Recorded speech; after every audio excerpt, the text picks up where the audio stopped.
Coming up, votes for the midterm elections have been cast. Join us as we check on the results. Then retailers gear up for the holidays. Learn why the early Christmas push is so important. Finally, UNO students collaborate to bring their independent film to Omaha's Film Festival. All this and more on the Omaha News. Good afternoon. I'm Austin Ulmer. And I'm Addison Parr. Republicans will maintain their power of Nebraska in the state of Nebraska. Let's begin with the state's gubernatorial race. 20 percentage points separated Republican Jim Pillen from Democrat Carol Blood. And by 11 o'clock last night, he was declared the 41st governor of Nebraska. Two nationally watched contests for Nebraska's District 1 and 2 were neck and neck after the polls closed. As the precinct numbers rolled in, both Republican candidates retained their seats in office. In District 1, Republican Mike Flood held on to the position that was previously held by Jeff Fortenberry. He defeated Democrat Patty Pansing Brooks 58% to 42%. In Nebraska's 2nd District, Don Bacon defeated Democrat Tony Vargas 52% to 48%.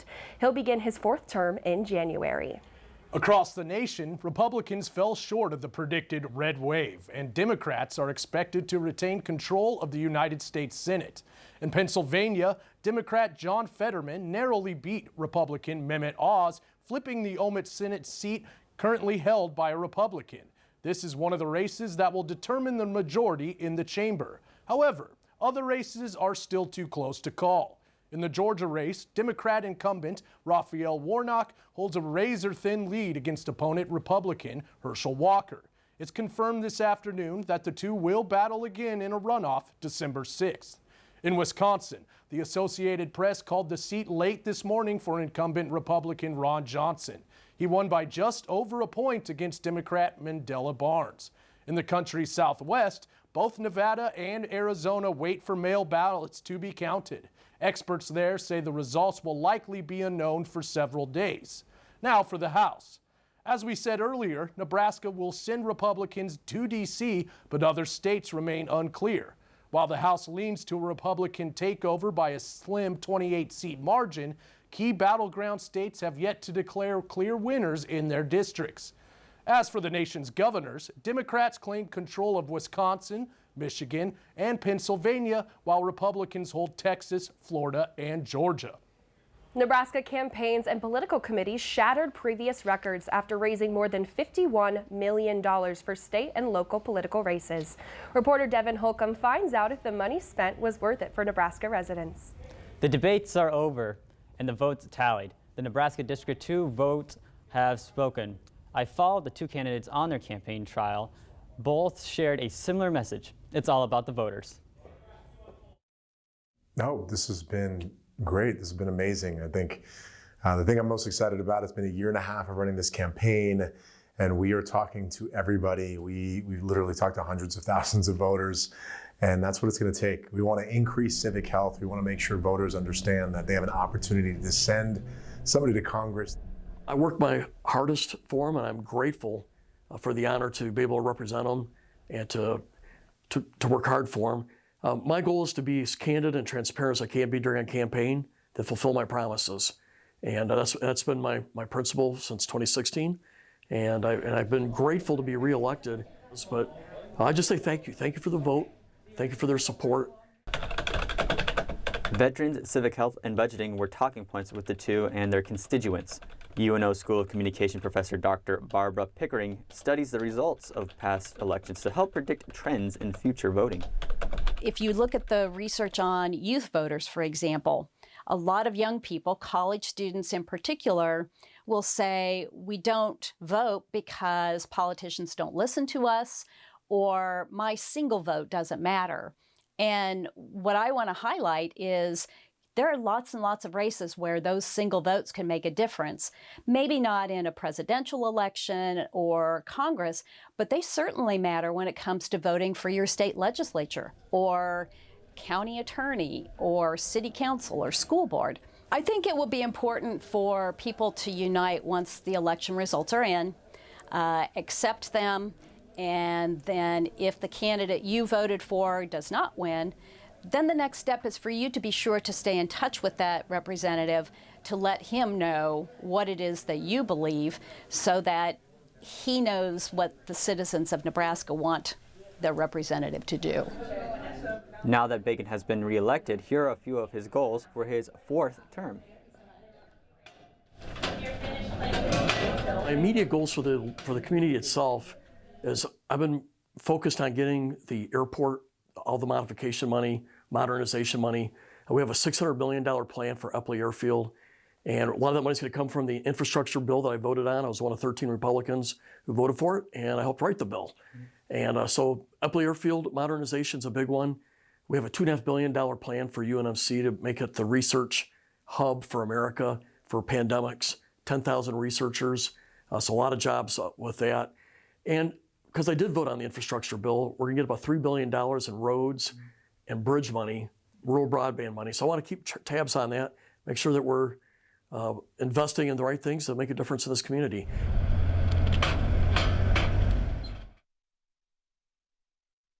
The seat was a toss-up for most of the race. However, Bacon is sitting with 52% compared to Vargas, who is at 48%. Back to you, Addison. Thanks, Devin. Sitting next to me is School of Communication professor and political communication expert, Dr. Barbara Pickering. Dr. Pickering, you've covered a multitude of political campaigns and races. This year, we saw by means of advertising and amount of money spent on candidates in key battleground states a large increase. How has this changed the landscape of national influence in local and state campaigns? So we know that the Political Action Committee spent a tremendous amount of money in this race, particularly the Bacon and Vargas race. And whether you believe that the negative advertising works, it is out there, it is pervasive. You couldn't watch television without being, exposed to those. So I think that makes a big difference. If you go back to 2010, Citizens United really changed the dynamics of how campaigns could spend money and how political action committees could invest without having to disclose donors. That's going to continue to be a factor for as much as we would like to hope that money doesn't buy political seats. It does have an impact. Republicans predicted a red wave and gaining back control of both the House and the Senate, and obviously that did not happen. So how does this play out over the next 2 years? So I think the starting point is looking at the polling data. We've talked in a number of places about where the polling data was just not very accurate. That's been true since 2016. 2016 presidential election, it wasn't accurate. 2018, not very accurate. 2020. And so relying on polling data is something that I think we need to be conscious of, and to recognize that when people cover the elections, that the coverage focuses on the issues. And I've talked about this in my class a lot, that it's important to focus on those issues and less of the horse race coverage. Even though the horse race coverage is exciting, it is not necessarily the most useful for the voters. Well, thank you so much for joining us today, Dr. Pickering. Coming up after the break, retailers prepare for Christmas sales. Learn why it's important to draw customers in early for holiday shopping.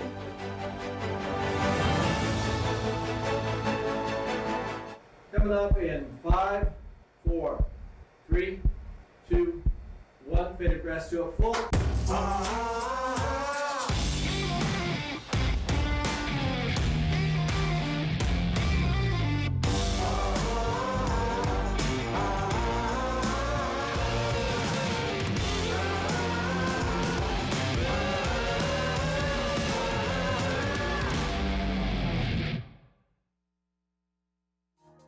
IT is so broad that it's not just coding. It can be applied in so many different ways in different areas. Technology impacts a lot of different things, a lot of different people, and if you can truly put yourself in their shoes and trying to solve that problem, just understanding that why is truly important. UNO is one of those places where you can come and really get involved in whatever you want. I ended up taking a bioinformatics class, and I ended up with an MD, PhD. I can do both the research and I can help people. I chose the College of IS&T because it was my dream to become a data manager, and this college fits the best. They're really the best people to be teaching the classes because they know and have worked in the field. There's always a people factor, and getting people that are interested in your development is key to your success.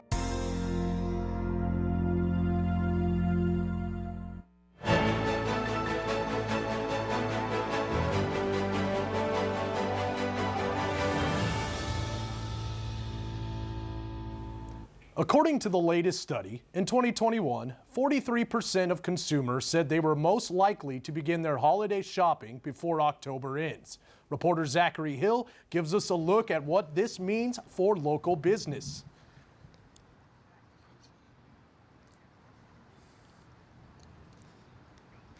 Across the United States, it seems retailers are bringing out their Christmas decorations earlier and earlier each year. Mangelson's, a local Omaha store, knows firsthand just how important this is for their sales. Christmas creep is the phenomenon of retailers introducing Christmas-related merchandise and decorations before the holiday season traditionally starts. To some customers, this may seem excessive or annoying, but to local retailers, it means all the difference.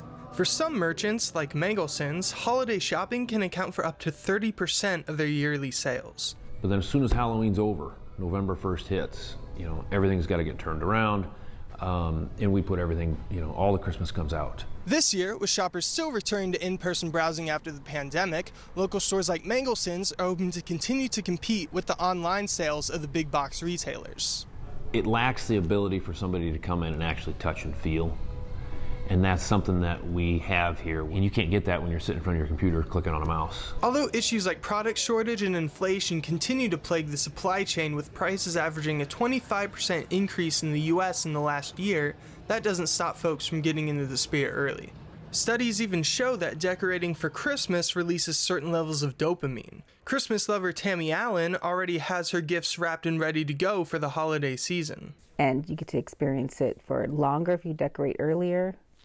So I absolutely agree. I think people like to drive around, look at Christmas lights. I think everything just looks happier. Mangelson adds that for them, their sales have not only matched pre-pandemic, but have exceeded where they were in 2019, giving local businesses everywhere hope for the same. Mangelson says as long as they keep providing the feeling of the holiday season, folks will keep coming back for the in-store studio. A local memorial lights up to serve as a dedication to the city and state's military veterans. The 6th annual Veterans Shine On event, grand lighting at Memorial Park, shines red, white, and blue over the World War II colonnade. Although the event honors all veterans, this year the focus is on women who've served. Nebraska's 2nd District Representative and fellow veteran Don Bacon says it's important to honor and support America's military families. I'm a veteran, and I like honoring veterans. And I think it's important to remind veterans, even though they served and defended our country, the country still needs them. They need their involvement, their voice, whether it's school boards, city councils, in their neighborhood. Other keynote speakers included Omaha Mayor Gene Stothert and City Council President Pete Feddersen. The National Association of Counties has also established Operation Greenlight. You'll see buildings and businesses throughout Douglas illuminated green in celebration of our veterans. Because of the city's low housing cost and large charitable community, Omaha is a prime location for refugee resettlement. So when the Islamic Republic of Afghanistan fell in August of 2021, many Afghan refugees ended up in Omaha. Reporter Jamie Harvey has the story of one of those refugees.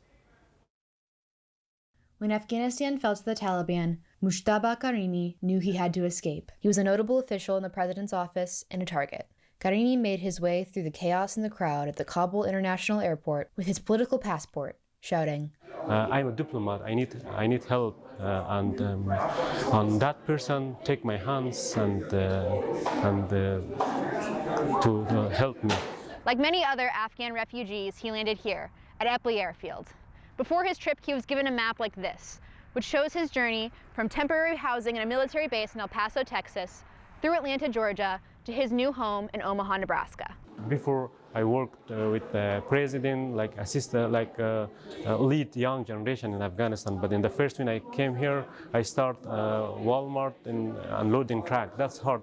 Karimi is one of over 1,000 Afghan refugees resettled here in Omaha. However, not every Afghan in danger under the Taliban government has made it out of the country. Director of UNO's Center for Afghanistan Studies, Sherjan Ahmadzai, says the U.S. needs to do a better job processing the special immigrant visa applications of Afghans who helped the U.S. military. There are thousands of applicants still stranded inside and outside Afghanistan, waiting for their documents to be processed, and we can do a better job, no doubt on that part. But escaping Afghanistan is only the first step in a refugee's journey towards a safe, prosperous life. Although it's not as glamorous as his old career, Karimi has an office job again. He is now a caseworker for a refugee resettlement agency. Now I help another refugee. For the Omaha News, I'm Jamie Harvey. According to an October report from the Office of the Inspector General, reports that the U.S. Department of State has over 325,000 unopened emails from special immigrant visa applicants. After the break, Omaha volleyball takes to the road as they look to continue their winning streak against North Dakota State and North Dakota.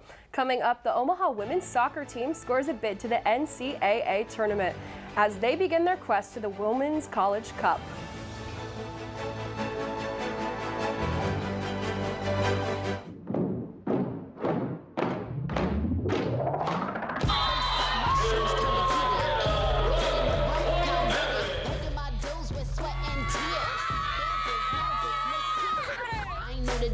I'm a veteran, wear my battle scars like a letterman's. I done crawled through the mud full speed, so I wouldn't underestimate me.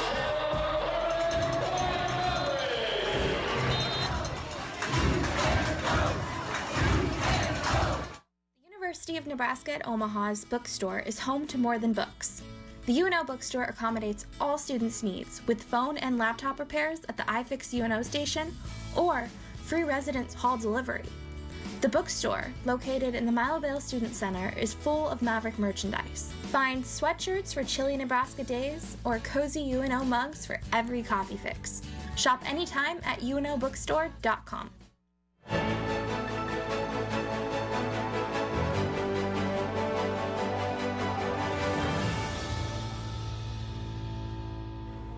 After winning the Summit League for the first time in program history, the Omaha women's soccer team will begin its quest for a national championship.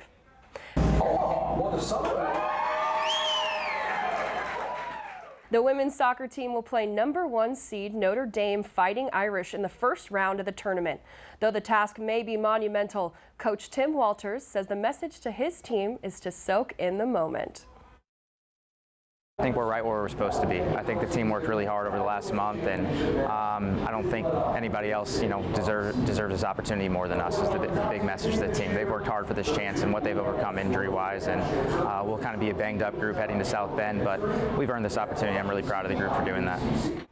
Omaha enters the tournament with a record of 7-8-6, while Notre Dame enters the match with a record of 14-3-2.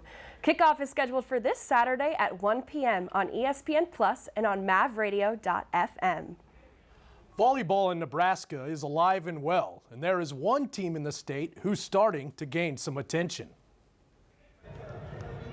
Success is a feeling the Omaha volleyball team has gotten used to the last 2 seasons, but there remains one big goal: a Summit League title and an NCAA tournament berth. Omaha currently sits second in the conference with a 17-8 overall record and 12-3 in conference play. Omaha has won 12 of their last 13 games and went on an 8-game winning streak earlier in the year. Head volleyball coach Matt Buttermore says it wasn't so much about the win streak, but more about the amount of road games the team faced on that streak. Something he says the team never complained about, but easily could have. That really came from them handling the travel well, buying into what we were trying to do on and off the court, in between the matches. Buttermore says that a key component to their success is the camaraderie the team has and that they love being in the gym with each other. An old athletic director told Buttermore practice is for coaches and games are for players, and that, he says, stuck with him and how he approaches coaching. The players on the team have also learned to appreciate Buttermore's philosophy and strategies he has brought to the court. Sophomore outside hitter Shayla McCormick says Coach Buttermore brings not only knowledge of the game, but a level of confidence that reflects onto the team. Our chemistry is really nice, and sometimes we don't even need to say anything and we know what we're thinking already before the play even happens. McCormick says Buttermore is calm and collected on the sideline, something the team gets behind because they know he has complete trust in them. Omaha Volleyball has 3 games remaining in the regular season. The Summit League tournament goes from November 24th to the 26th at Baxter Arena. The Millard North Mustangs are getting ready to take the court in the upcoming 2022-23 high school basketball season. Reporter David Fessner takes us inside Millard North High School. Millard North boys basketball team is coming off back-to-back state titles, but the reigning champions face uncertainty of a new head coach and some fresh players. The Mustangs are amping up and ready for the season. Mike Etzmiller is the new head coach. He serves as the assistant coach for 13 years under the previous head coach Tim Cannon. Etzmiller says he's seen multiple players advance to Division I competition and says a trend he hopes to continue. We definitely have talented players. I don't know where they'll go, but I feel like we're a deep team that works hard every day. We're doing the little things right now in open gyms and skill workouts to continue to improve. The boys basketball team has had nothing but success, appearing in 3 consecutive state tournaments and winning Class A 2 out of the last 3 years. Millard North basketball will put in the hard work and the determination every day to get to their one goal, which is to make state down in Lincoln. After leaving as the athletic director at Platt Smith Schools, new athletic director Keith Malley says he is optimistic about Etzmiller as the new head coach. He'll be successful, from the get-go. Because he is the type of guy that doesn't want to fail. One of the biggest obstacles for the Mustangs is having new faces don the blue and white. For the Omaha News, I'm David Fessner. The Mustangs start their season next month as their first game is against Fremont on December 1st. After the break, students volunteer to pep up Maverick spirits at sporting and campus events. See this machine in action. Coming up, student screenwriters work to bring their film to the big screen at Omaha's annual film festival.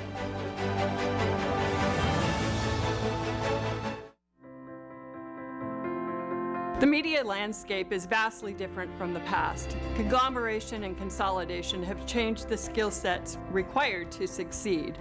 Journalists must not only know how to conduct research, interview, and write stories, but they also have to know how to shoot and edit the stories they tell. Likewise, creative media professionals must know how to interview, research, and write the stories they shoot and edit.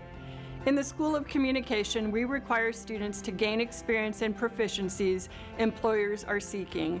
The 2 hardest mediated genres to produce are live sports and newscasts. Thus, once our students are taught the basics, they are given opportunities to improve the abilities at these genres. Capstones 1 and 2 feature the culmination of skill sets. Once students produce the Omaha News, they can use it in their demo reel to show their skills. From here, students can go anywhere.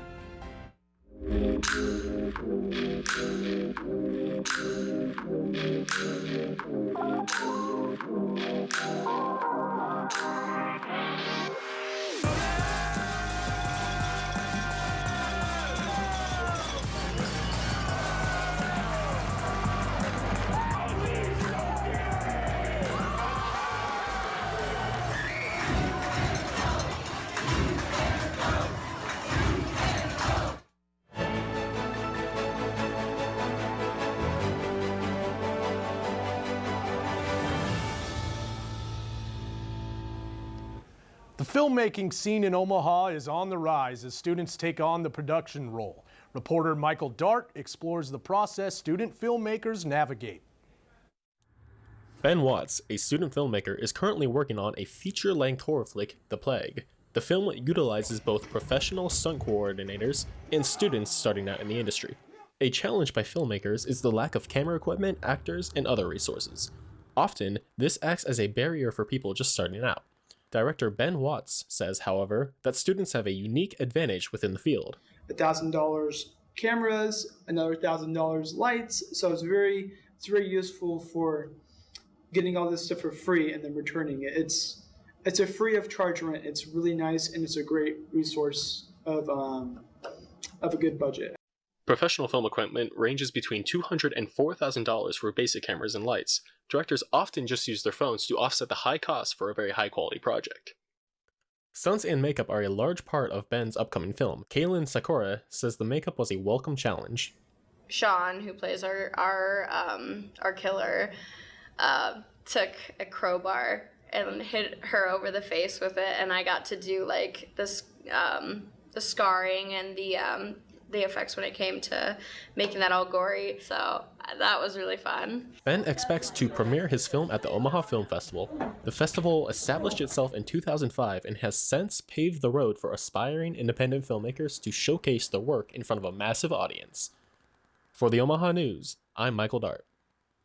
Ben Watts invites anyone interested in filmmaking to reach out to his Facebook for a chance to take part in the production of The Plague. Pep bands are an addition to sporting events with the purpose of keeping up with the crowd's energy. Reporter Lindsay Tagg introduces us to a group on campus that gives students a chance to boast their super fan spirit. UNO's pride plays through the upbeat music provided by the Maverick Machine, UNO Athletics' resident pep band. Under the direction of Dr. Joshua Kearney, he says the band gives students that join an enriching experience. It's a super fun activity. The group only rehearses as needed to prepare for the music that they provide at games. And we're always looking for ways to continue showing what the students, the very talented students in the Maverick Machine, are capable of. The Maverick Machine primarily performs at men's and women's basketball, volleyball, and hockey games. The Machine plays at about 46 games per year. The group separates students into the black, red, or white band after auditions in order to split up the schedule to make participation manageable for all those involved. Dr. Kearney says that auditions for the Maverick Machine are open to any student that would like to participate. I should start practicing. UNO senior Lydia Kirkland has been a member of the Maverick Machine for 4 years. She says she enjoys the escape and experience the group provides. Band because it's music that is very familiar to me. Kirkland says the band bestows an atmosphere for students to show off their talent to a crowd while also supporting their peers playing the game. Students that audition and participate in the Machine are given a $500 cash stipend at the end of the season for their work and dedication. Dr. Kearney says members of the group are always excited to produce an energetic and fun atmosphere for Maverick fans. For the Omaha News, I'm Lindsay Tagg. The Maverick Machine also brings in band directors from Omaha metro area schools to act as guest conductors at performances, giving the members a chance to learn from all sorts of different teachers. That's all for today. Join us again next week for more news and entertainment in the Heartland. Follow us on Facebook, Instagram, TikTok, and Twitter at UNO, the Omaha News, or find our website for even more news and story at unonews.com. From all of us here at UNO Television, thanks for watching.